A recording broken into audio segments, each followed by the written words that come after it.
China's destabilizing tactics are not just military in nature, it is also interfering politically in India's neighborhood. Case in point, Nepal. You might have heard about this today. The Indian ambassador to Nepal met with the foreign minister of Nepal. And this wasn't a summons, as many in the press have reported. The Nepalese government has called it a meeting. Sources say, among other things, the Lipulekh pass was discussed. The Nepalese Ministry of Foreign Affairs says border issues were brought up. I must say here, these are two different things. One is road construction, the other is a border issue. These two should not be confused. The border is a long pending discussion. The road has been constructed in Indian territory and is an entirely Indian matter. What triggered this note from Nepal is this: an inauguration of a new link road. It happened on Friday. India's Defence Minister Rajnath Singh inaugurated this road. It is meant to cut short the travel time to Kailash Mansarovar. It is a high peak that holds great religious significance for the Hindus. Now, this link road, which was inaugurated on Friday, goes through the Lipulekh Pass, and Nepal has protested. The fact is that this road did not materialize out of thin air. The project has been in public domain since 2008. So why is Nepal protesting now? Short answer, politics and China.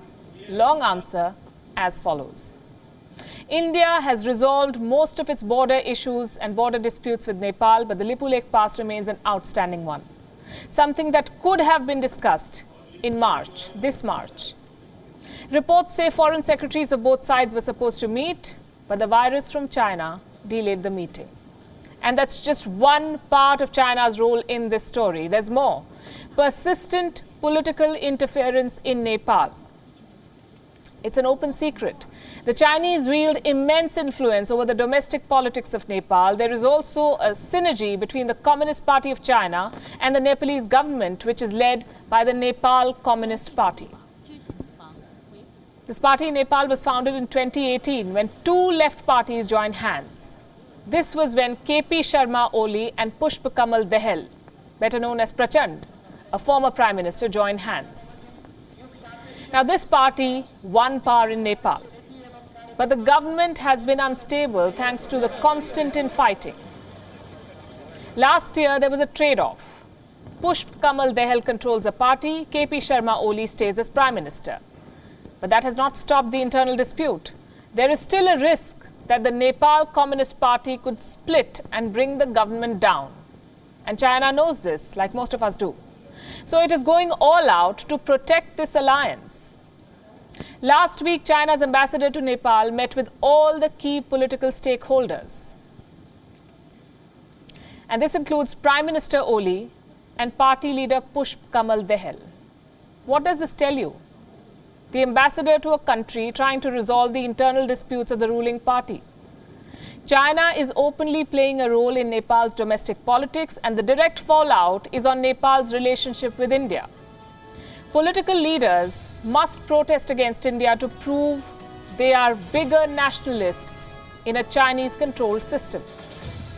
Prime Minister Oli has been under pressure to take a tough stand against India because in Nepal, like in most countries, competitive nationalism works. So the Nepal government chose to protest against an old road project of India, which happens to be well within Indian territory. Nepal handed the Indian envoy a diplomatic note, not a démarche, something that is used by a government to register a protest. As far as New Delhi is concerned, this is an internal matter. As I said, not a new project, more than a decade old. Work on this road began in 2019. The fact that India was building this link road was well documented and in public knowledge.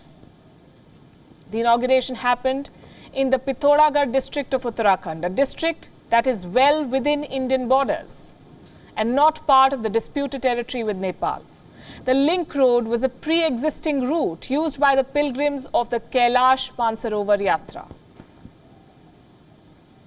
I want to end by saying this. India and Nepal have a well-established mechanism to deal with all boundary matters. We expect both sides to sit down for a dialogue and to settle this issue, preferably without China breathing down Nepal's neck.